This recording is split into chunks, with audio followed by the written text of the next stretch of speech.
Hello friends, स्वागत है आपका डीएम स्टडी सेंटर पर।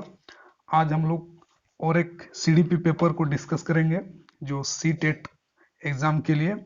आप देख सकते हैं मैंने ये लिया हुआ है चाइल्ड डेवलपमेंट एंड पेडागोगी।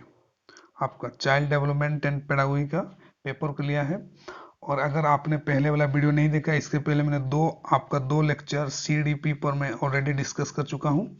अगर आपने वो वीडियो नहीं देखा है तो जाकर जरूर देखिए, उसमें आपको काफ़ी कुछ समझ में आएगा। और मैं लगातार प्रीवियस क्वेश्चन को डिस्कस कर रहा हूँ ताकि आपको एग्जाम में काफ़ी मदद मिले। तो चलिए फिर से इस वीडियो पर हम लोग 30 क्वेश्चन को डिस्कस करते हैं।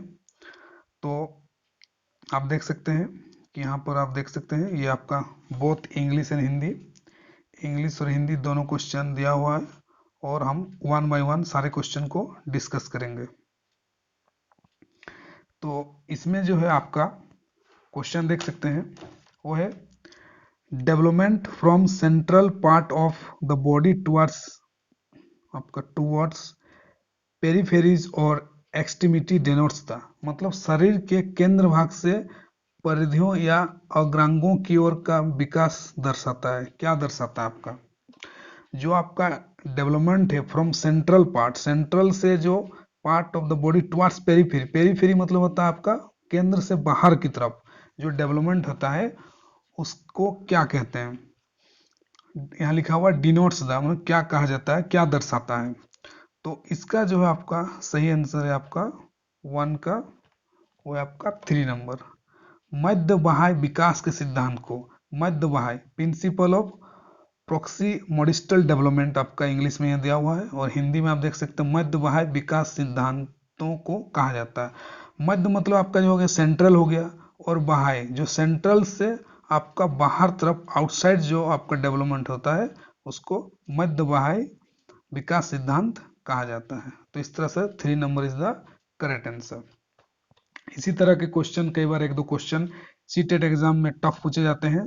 तो अगर आप इस तरह के क्वेश्चन से परिचित हैं, पहले से प्रीवियस पेपर को आप देखे हैं, तो आपको ऐसे क्वेश्चन भी जो हार्ड रहेगा वो आपको इजी लगेगा एग्जाम में। आगे बढ़ते हैं नेक्स्ट क्वेश्चन की तरफ। यस, ये क्वेश्चन देख सकते हैं school is an institution of socialization of children where, school बच्चों के समाजीकरण की एक ऐसी संस्था है जहां जहां क्या मतलब क्या होता है। तो देखिए पहला ऑप्शन प्रमुख स्थान स्कूली बच्चों का होता है, आपको ये करेक्ट थोड़ा लग रहा है। प्रमुख स्थान स्कूल की दिनचर्या का होता है, मतलब आपका स्कूल रूटीन का होता है, सेंट्रल पोजीशन होता है, ये तो नहीं होता है। प्रमुख स्कूल गतिविधियों का होता है, आपका स्कूल एक्टिविटी का मेन प्लेस होता है, ये भी नहीं होता है आपका। फिर आपका फोर्थ नंबर जो है प्रमुख स्थान स्कूल के शिक्षकों होता है, क्या टीचर्स का प्रमुख पोजीशन होता है, सेंट्रल पोजीशन होता है, तो ये भी नहीं है आपका। तो किसी भी स्कूल के समाजीकरण में वो आपका है, वो है आपका स्टूडेंट, आपका स्टूडेंट का जो है school children occupy the central position, मतलब आपका स्कूल चिल्ड्रेन जो है बच्चे हैं उनका सेंट्रल पोजीशन मेन पोजीशन पर रहता है बच्चों के सोशलाइजेशन में। तो इस तरह से हम कर सकते हैं कि आपका 1 नंबर जो आपका करेक्ट आंसर है इसमें। आगे बढ़ते हैं नेक्स्ट क्वेश्चन की तरफ। यस, आप देख सकते हैं ये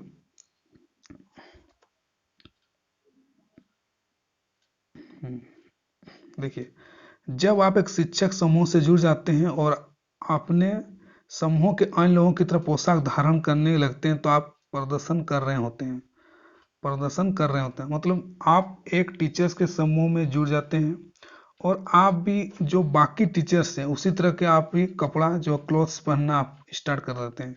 तो ये क्या दर्शाता, क्या प्रदर्शन कर रहा है आपके अंदर। तो आप प्रदर्शन कर रहे होते हैं, क्या प्रदर्शन कर रहे होते हैं।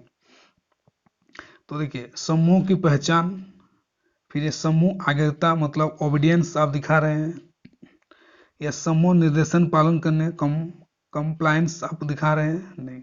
इसका जो आपका सही आंसर है वो है आपका 4 नंबर है, वो आपका समूह की अनुरूपता का पालन कर रहे हैं आप, इंग्लिश में कन्फर्मिटी, आपका कन्फर्मिटी जो है आप समूह की अनुरूपता पालन कर रहे हैं।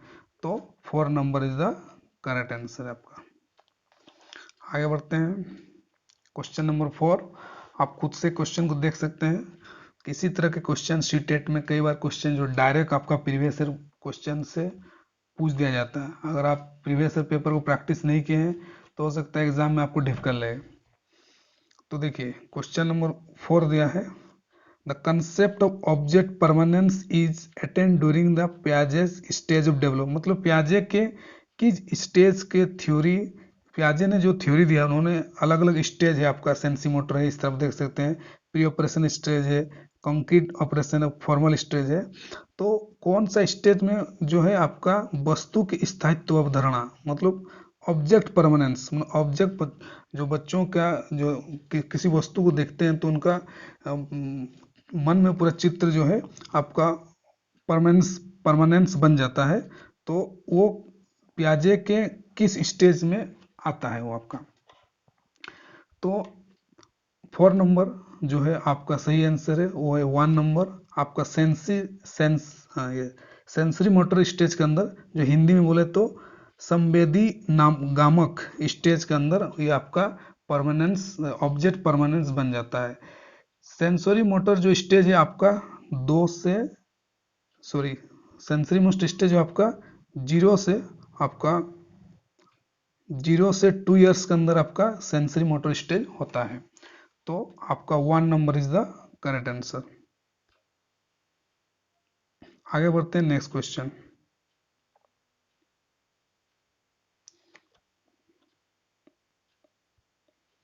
5 number, individualize education program is plan from the perspective of. व्यक्तिगत शिक्षा कार्यक्रम की योजना के संदर्भ में बनाई जाती है। व्यक्तिगत शिक्षा कार्यक्रम, व्यक्तिगत में इंडिविजुअल, किसी एक व्यक्ति के लिए जो इंडिविजुअल होता है, किसी एक के लिए शिक्षा कार्यक्रम जो योजना बनाया जाता है वो किसको देखते हुए बनाया जाता है।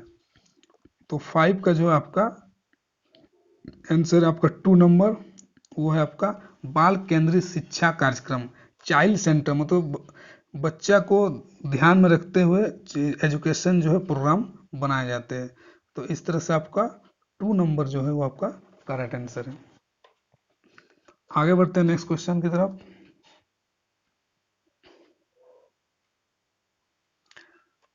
डेढ़ महीनों की आयु के बीच अधिकांश बच्चे शब्दों को मिलाकर छोटे छोटे वाक्यों को बोलना शुरू कर देते हैं। मतलब कितने महीनों के जो बच्चे होते हैं वे शब्दों को मिलाकर, वर्ड्स को मिलाकर छोटे छोटे सेंटेंस बोलना शुरू कर देते हैं। तो ये आपका 2 नंबर जो है 18 से आपका 24 मंथ के अंदर जो बच्चे होते हैं छोटे छोटे वर्ड्स को मिलाकर सेंटेंस बनाना शुरू कर देते हैं। तो आपका 2 number is the correct answer, 18 से 24 मंथ के अंदर। बढ़ते हैं नेक्स्ट क्वेश्चन की तरफ। ये इस तरह का कई बार इजी क्वेश्चन पूछा जाता है। The concept of intelligence quotient और आईक्यू वाज डेवलप बाय, मतलब आईक्यू जो है आपका, आईक्यू ये किसने डेवलप किया है, तो हिंदी में बोलते हैं बुद्धि लब्धि या आईक्यू, यहीं पर दिया हुआ अवधारणा जो कॉन्सेप्ट किसने डेवलप किया है। तो ये है आपका सही आंसर है 3 नंबर, ये ईस्टर्न ने इसको डेवलप किया, ईस्टर्न ने इसको डेवलप किया है। बढ़ते हैं नेक्स्ट क्वेश्चन की तरफ। आपका क्वेश्चन नंबर 8, सृजनात्मकता को देश की अवधारणा से संबंधित माना जा सकता है। Creativity is thought to be related to the concept of, मतलब जो सृजनात्मकता को किससे हम कनेक्ट कर सकते हैं, रिलेटेड कर सकते हैं। तो ये जो आपका 8 का जो है वो है आपका 4 नंबर, वो है डाइवर्स थिंकिंग। जो विविध सोच रखने वाले होते हैं वो आपका क्रिएटिविटी उनके अंदर ज़्यादा होता है। जो क्रिएटिविटी होते हैं वो विविध सोच को सोचते हैं अलग अलग टाइप्स का। तो 4 number is the correct answer. आगे बढ़ते हैं नेक्स्ट क्वेश्चन। किसी भाषा के स्वीकृत ध्वनि संयोजनों को इसके देश के नियमों के अंतर्गत बनाया जाता है। तो देख सकते हैं the acceptable sound combination of language are specified. Sound का जो कॉम्बिनेशन है किसी भाषा के, उसका क्या आपका विशिष्टता क्या है? तो आप देख सकते हैं अलग अलग टाइप का दिया हुआ। तो 9 का जो आपका ध्वनि संबंधी 1 number is the correct answer. यह आपका इंग्लिश में देख सकते हैं फोनोलॉजिकल, यहाँ दिया हुआ फोनोलॉजिकल ध्वनि संबंधी, तो 9 का 1 number is the correct answer. आगे बढ़ते हैं नेक्स्ट क्वेश्चन। आप देखिए कि सीटेट एग्जाम में जो है मिक्स क्वेश्चन रहते हैं, आपको बहुत सारे इजी क्वेश्चन मिलेंगे और कुछ क्वेश्चन ऐसे लगेगा कि आपने कभी पढ़ा नहीं है। तो इससे में आपको हर तरह से आपको नोट्स, आपको सीटेट का नोट्स जो है टेलीग्राम चैनल मेरा जो है डीएम स्टडी सेंटर, वहाँ पर आपको मिल जाएगा। वहाँ से आपको नोट्स को रिवाइज करना है, प्लस प्रीवियस ईयर पेपर को रिवाइज करना। सारा चीज़ को अगर आप रिवाइज करेंगे तभी जाके आपको एग्ज़ाम में क्वेश्चन काफ़ी इजी लगेंगे और आपको पहले से ही प्रैक्टिस का ज़रूरत है। और एक दो क्वेश्चन ऐसे लगे कि मैंने पढ़ा ही नहीं, फिर भी आपको उसमें थोड़ा नेगेटिव मार्किंग तो है नहीं, तो उसमें थोड़ा आपको क्वेश्चन को डीपली पढ़ के और समझने का कोशिश करिएगा तो आपको वो भी क्वेश्चन बन जाएगा। बढ़ते हैं नेक्स्ट क्वेश्चन की तरफ। यस, क्वेश्चन नंबर अभी 10 देखेंगे हम लोग। जब सोचने की प्रक्रिया किसी भाषा द्वारा प्रभावित होती तो ऐसी स्थिति को क्या कहते हैं? मतलब जो आप सोच रहे हैं उसमें भाषा द्वारा इफेक्ट हो रहा है उससे। Thought patterns are influence by language, तो इसको क्या कहते हैं आपका? तो 10 number is the true answer. इसको कहते हैं भाषा निर्धारित लिंग्विस्टिक डिटर्मिनेशन, इसको कहा जाता है भाषा निर्धारित, जब आपका थॉट्स जो है लैंग्वेज से प्रभावित होता है। आगे बढ़ते हैं नेक्स्ट क्वेश्चन।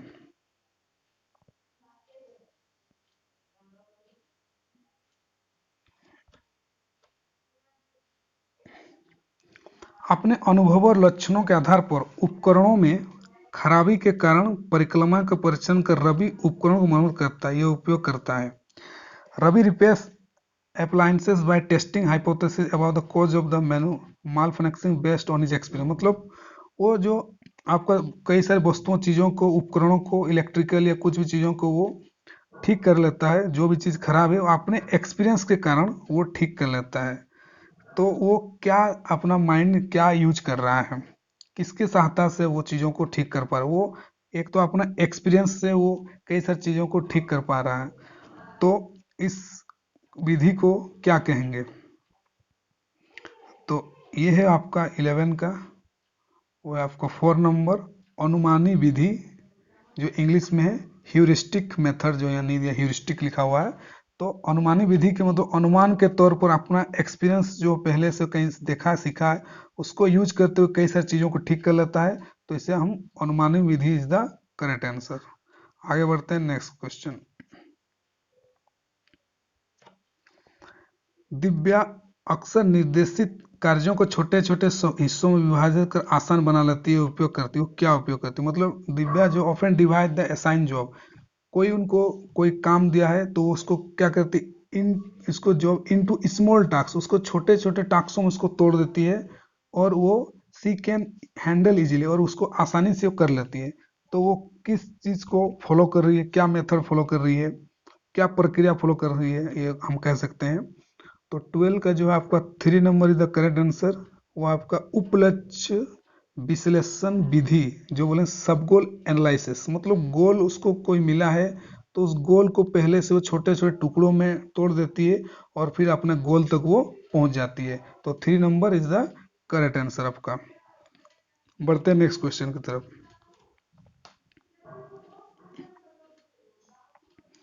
पुरुष और महिला की भूमिकाओं का निर्धारण समाज करता है। Male and female, sorry, society determine the role of male and female, समाज जो है लड़कियों का और लड़कों का रोल को डिसाइड करता है। दिस स्टेटमेंट आर्टिकुलेट्स, क्या बताता है आपका? यह कथन बताता है कि आपका 3 नंबर जो है 13 का, वो है आपका 4 number gender as a social construct, मतलब लैंगिकता एक सामाजिक अवधारण है, मतलब समाज डिसाइड करता है कि लड़के और लड़कियां क्या करेंगे। तो इस तरह से 4 number is the correct answer. आगे बढ़ते हैं नेक्स्ट क्वेश्चन की तरफ। Grading, coding, marking and credit accumulation system are some of the example. ये ग्रेडिंग हो गया, आपका कोडिंग हो गया, फिर आपका मार्किंग हो गया, क्रेडिट हो गया, ये किनके एग्जाम्पल से, किन चीज का एग्जाम्पल से। हिंदी में भी आपका ग्रेडिंग दिया हुआ, कोडिंग दिया हुआ, अंकन हिंदी में, फिर आपका क्रेडिट दिया हुआ, संचय प्रणाली, किन के उदाहरण है आपका 14 नंबर। तो ये जो आपके सारे उदाहरण है अधिगमकर्ताओं के उपलब्धि आकलन की गणन विधि, मतलब scoring procedure of assessment of learner achievement, मतलब जो लर्नर है उन्होंने क्या अचीव किया है, उनके स्कोर के माध्यम से ये पता चलता है। तो स्कोरिंग प्रोसेस है कि कितना नंबर्स क्या ला रहे हैं नहीं ला रहे हैं, एक प्रोसेस है असेसमेंट का कि लर्नर ने जो अधिगम करता है उन्होंने क्या अचीवमेंट किया है, क्या सीखा है। तो इस तरह 4 number is the correct answer. आगे बढ़ते हैं नेक्स्ट क्वेश्चन। फिर assessment of learners achievement help the teacher to, अधिगमकर्ताओं की उपलब्धि का आकलन शिक्षकों की सहायता करता है। मतलब असेसमेंट ऑफ लर्नर अचीवमेंट, जो बच्चे सीखे हैं कुछ अचीव किए हैं उनका असेसमेंट हम करते हैं, तो इसमें टीचर को क्या हेल्प करता है।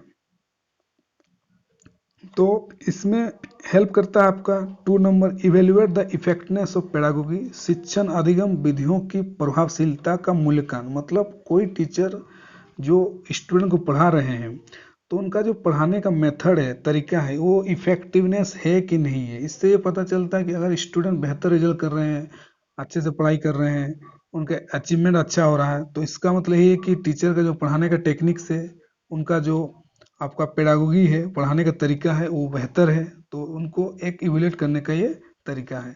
तो 2 number is the correct answer. बढ़ते हैं next question. Inclusive education based on the principle, जो इंक्लूसिव समावेशी शिक्षा किस किस सिद्धांत पर आधारित है आपका। पहले सोशल इक्विलिब्रियम, सामाजिक संतुलन, ये आपका नहीं है। इक्विटी, समता और इक्वल अपॉर्चुनिटी, समानता, ये आपका करेक्ट लग रहा है। सोशल एग्जिस्टेंस एंड ग्लोबलाइज, सामाजिक अस्त वैश्वीकरण, ये भी आपका करेक्ट नहीं। वर्ल्ड ब्रदरहुड मतलब विश्व बंधुता, विश्व भाईचारा, ये भी आपका नहीं है। तो करेक्ट आंसर जो आपका है ये है आपका समता और समान अवसर। इंक्लूसिव एजुकेशन मतलब वही होता है कि आपका हर वर्ग के बच्चे, चाहे पिछड़े हैं, चाहे एसटी हो, ओबीसी हो, सारे बच्चे एक जगह पढ़ेंगे, चाहे कोई डिसेबल हो, सभी एक प्लेस पे पढ़ेंगे। तो सबके बीच आपका इक्वल अपॉर्चुनिटी एंड इक्विटी, समानता होना चाहिए। तो इंक्लूसिव एजुकेशन जो इसी प्रिंसिपल पर आपका बेस्ट है। तो आई 2 इज द करेक्ट आंसर। बढ़ते हैं नेक्स्ट क्वेश्चन की तरफ।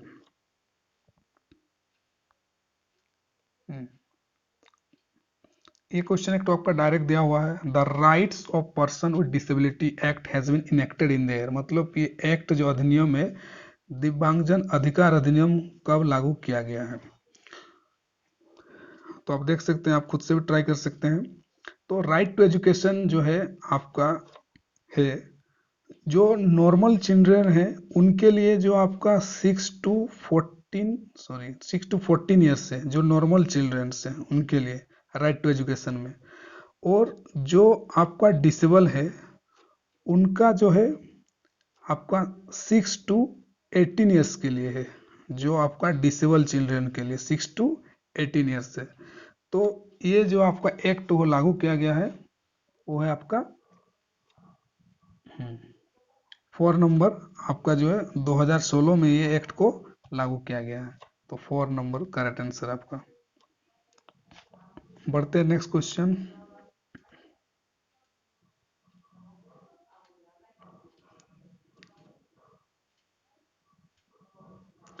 Children with individual difference should be taught in school having teachers.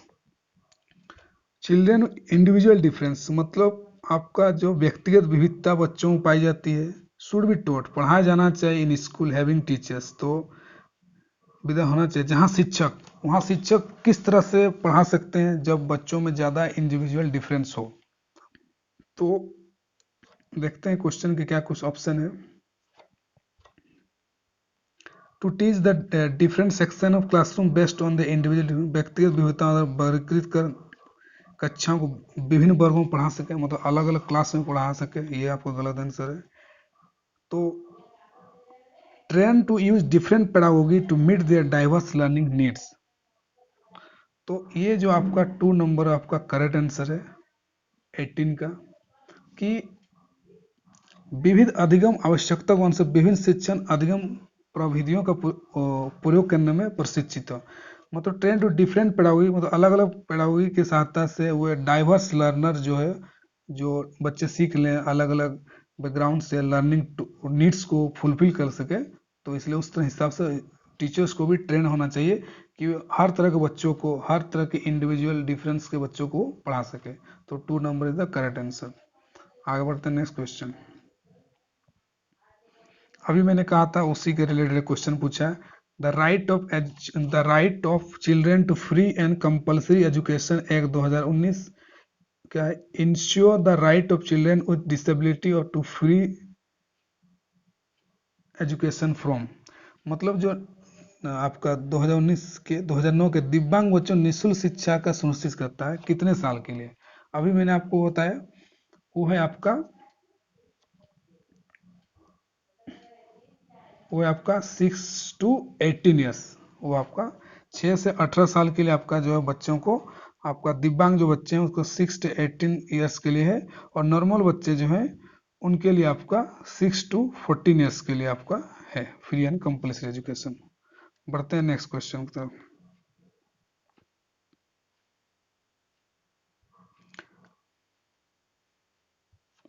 Providing teaching learning material in accessible format to the diverse learner imply, मतलब teaching learning आप अलग अलग material जो है बच्चों को प्रोवाइड कर रहे हैं जो डाइवर्स लर्नर हैं, जो अलग अलग आपका विविध अधिगम करता है। तो इससे क्या तात्पर्य है, क्या तात्पर्य, क्या इम्प्लाई है, इसका क्या तात्पर्य है? तो 20 का देखते हैं, इसका करेक्ट आंसर आपको 4 नंबर है। अधिगम की सार्वभौमिक रचना, मतलब यूनिवर्सल डिजाइन ऑफ लर्निंग को प्रमोट कर रहे हैं, ये आपका करेक्ट आंसर है। आगे बढ़ते हैं नेक्स्ट। स्वजागरूकता एवं संज्ञानात्मक क्षमताओं का नियंत्रण, जैसे योजना बनाना, समीक्षा करना, संशोधन करना, देश के अंतर्गत आता है। Does involve self awareness and control of cognition ability, example planning, reviewing and revising. ये सारे चीज जो है आपका वो है आपका मेटा कॉग्निशन के अंतर्गत आता है। संज्ञान बोधक, मेटा कॉग्निशन मतलब संज्ञान बोधक होता है जिसमें खुद को मॉनिटर करना, प्लान करना, ऑर्गेनाइज करना, खुद को जानना, ये मेटा कॉग्निशन के अंतर्गत आता है। तो 2 number is the correct answer. आगे बढ़ते हैं next question.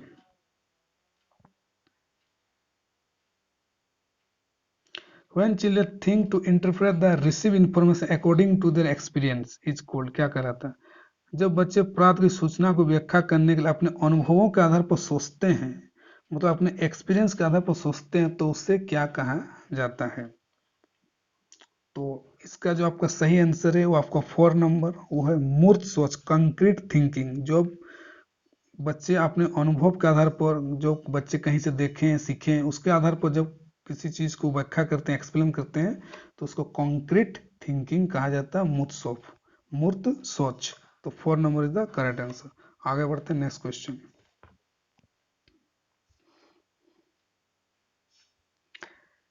Teaching learner at varying level of difficulty based on their ability of individual learner is known as, अधिगमकर्ताओं को व्यक्तिगत क्षमता के आधार पर उनकी कठिनाइयों के विभिन्न स्तरों को ध्यान में रखते हुए पढ़ाने की विधि।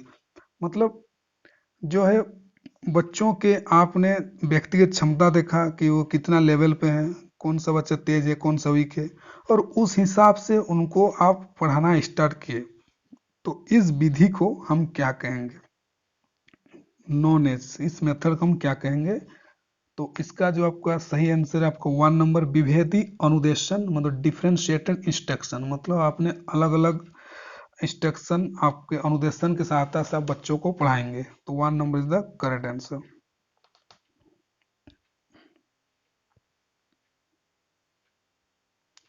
प्रतिपालन अधिगम का एक विशेष लक्षण है जो अधिगम के चरण का पूर्ववर्ती है। Maintenance is the specific stage of learning, maintenance जो है आपका एक स्पेसिफिक, एक महत्वपूर्ण स्टेज है सीखने का, which is antecedent to the, antecedent मतलब तो पूर्ववर्ती हो, पहले है लर्निंग का, स्टेज ऑफ लर्निंग का पहले स्टेज कौन सा है? तो 24 का जो करेक्ट आंसर आपका 4 नंबर, वो आपका जनरलाइजेशन, सामान्यकरण जो आपका करेक्ट आंसर आपका। बढ़ते हैं नेक्स्ट क्वेश्चन। जोजोग का यह मानना है कि संज्ञान और भाव होते हैं, मतलब Zajonc believes that cognition and emotion are, cognition और इमोशन। इस तरह का क्वेश्चन जो आपको सी टेट का जो मैंने कहा कि डीएमएस सेंटर पर डायरेक्ट आपको इस तरह का क्वेश्चन नोट्स वहाँ पर मिलेंगे, यही क्वेश्चन भी आपका वहाँ पर पूछा हुआ दिया हुआ है, तो आपको काफ़ी हेल्प होगा। तो इसका जो सही आंसर आपका 25 का वो है आपका 2 नंबर, वो है आपका 2, दैट इज स्वतंत्र है, मतलब इंडिपेंडेंट है, मतलब इमोशन और आपका कोग्निशन जो है इंडिपेंडेंट है, आपका इंडिपेंडेंट है। बढ़ते हैं नेक्स्ट क्वेश्चन की तरफ।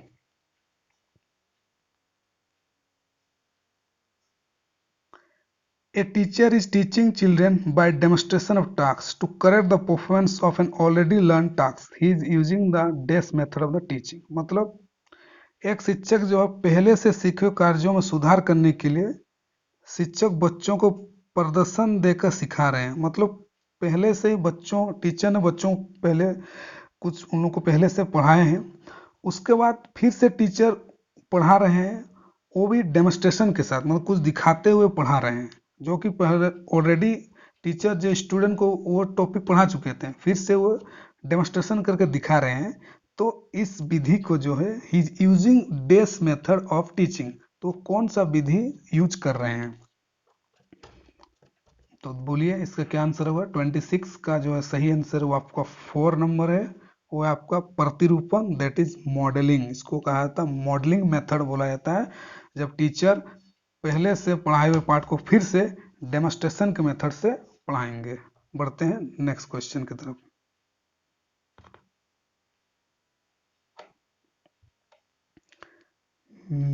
आपका अकॉर्डिंग टू मन एंड जेनिस के अनुसार निर्णय लेने वाले बच्चे समस्या का विश्लेषण करते हैं, विकल्पों की सूची बनाते हैं, उसके बाद फायदे नुकसान प्रत्येक पहलू विचार कर उसका व्यवहार प्रस्तुत करता है। मतलब जो बच्चे होते हैं टेक डिसीजन, वो डिसीजन लेते हैं, एनालाइज करते हैं पहले प्रॉब्लम को, लिस्ट द अल्टरनेटिव, क्या उसके उपाय हो सकते हैं, उसके हुए ईच ऑप्शन फॉर एडवांटेज देखते हैं, उसका फायदा क्या है, डिसएडवांटेज देखते हैं, उसका नुकसान क्या है। तो ये जो है बिहेवियर रिफ्लेक्ट क्या कर रहा है बच्चों के अंदर। तो इसका जो आपका सही आंसर है 27 का वो है आपका 2 नंबर, वह सतर्क, विजिलेंट।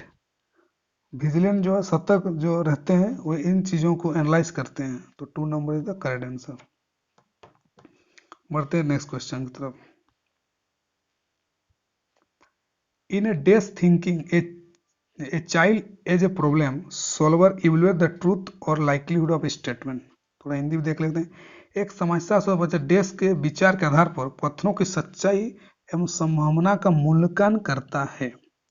मतलब कोई चीज़ कितना सच्चाई है, संभावना है कि नहीं है, ट्रूथ कितना कितना हो सकता है, नहीं हो सकता है किसी बात को। तो ये जो आपका इस तरह का सोच जो है बच्चों में क्या खास होता है जो इस तरह के वे सोच सकते हैं। तो इसका जो सही आंसर है वो आपका 4 नंबर, लॉजिकल। जब बच्चा कोई तार्किक रूप से सोचता है तो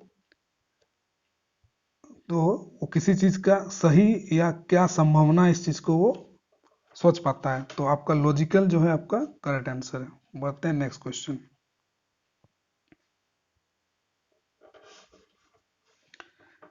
जिस दिए गए काज को करते हैं बच्चे स्वयं आनंद लेते हैं। मतलब कोई काज बच्चे कर रहे हैं और उसमें वो मजा ले रहे हैं, इंजॉइंग कर रहे हैं, लेते हुए अनुभव प्राप्त करते हैं, उसे डेस कहा जाता है, उससे वो एक्सपीरियंस भी ले रहे हैं, तो इसको क्या कहा जाता है। तो 29 का जो आपका है वो है आपका 2 नंबर, करेक्ट आंसर है कंज्यूमर टाइप टास्क। उपभोक्ता प्रकार का कार्य इसको कहा जाता है कि जब बच्चे किसी चीज को एक्सपीरियंस कर रहे हैं, अनुभव कर रहे हैं, वाइल इंजॉइंग देमसेल्फ, वो खुद से इंजॉय भी कर रहे हैं। तो बढ़ते हैं नेक्स्ट।